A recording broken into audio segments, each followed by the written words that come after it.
Michael, we've been working together for 5 years, so I know some of this information, but for the video, could you tell us who you are and what you do, please? I'm Michael. I'm based in Gujarat state in India, and I work in the Bhil Wasawa community in the Satpura mountains, and I also coordinate the India Advisory Board of Greengrants Fund. Well, what is the India Advisory Board trying to accomplish? Well, we would like to accomplish a lot of things, but ultimately what we are trying to strive for is a more equitable and sustainable world where we have an enabling environment for all kinds of communities, irrespective of their caste or creed or religion, as well as, doesn't matter, it shouldn't matter whether they are a rural community or urban community, and to create situations where they themselves can live fulfilling, happy and a sustainable lifestyle. And are you focusing on any particular groups of people? How do you decide what groups you're going to fund? So, for any grant application that we would receive, we always put those grant applications through various lenses. So, there are a certain list of issues like, organic agriculture and sustainable agriculture, or occupational health issues, or pollution related issues, saving the forests, saving the seeds, the women's issues, indigenous people's issues. Those are the kinds of issues we've been supporting. Fish workers groups is also an important group that we've been supporting.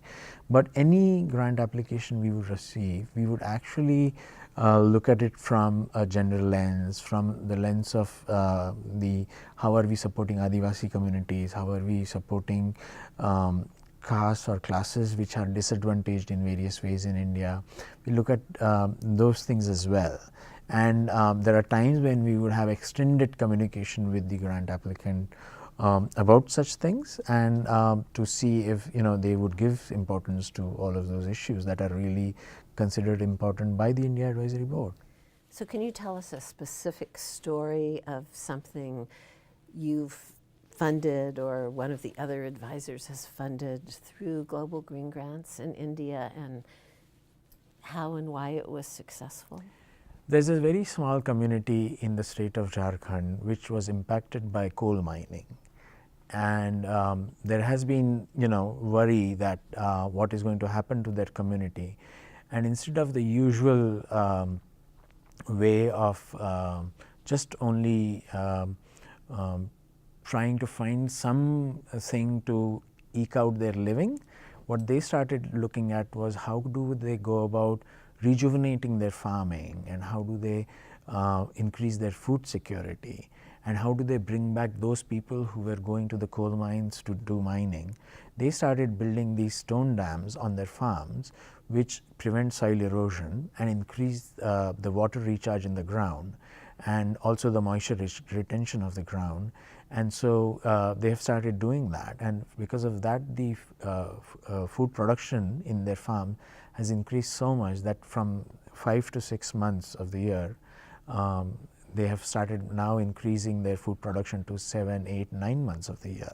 So they have to migrate even less now, and plus it's becoming more so-called lucrative to do farming, and so they don't have to go out as much because of that as well.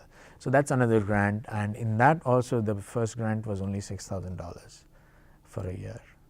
So you've been doing this very closely, coordinating the India Advisory Board for some 5 years, and what's the value of these small grants in India?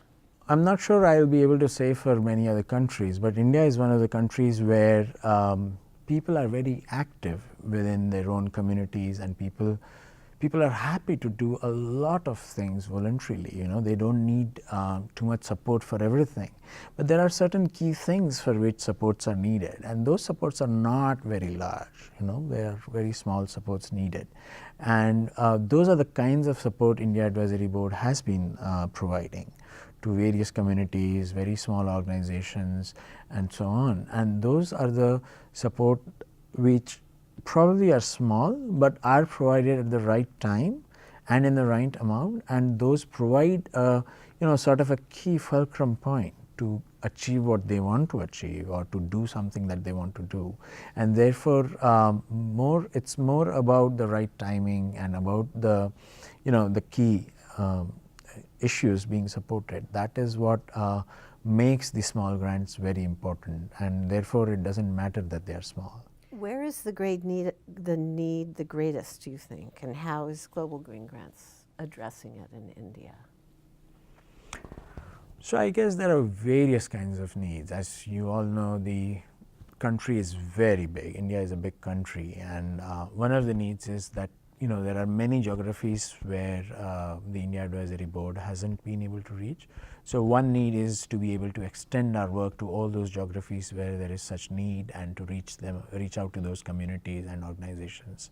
So that is one kind of need. The other kind of need is there are still many issues on which we should probably do more funding and so on. So that is another kind of need. And again, after all of that, there are so many other intersectionalities that we should be thinking about and should fund and support. So there are all these different kinds of needs that we need to look at.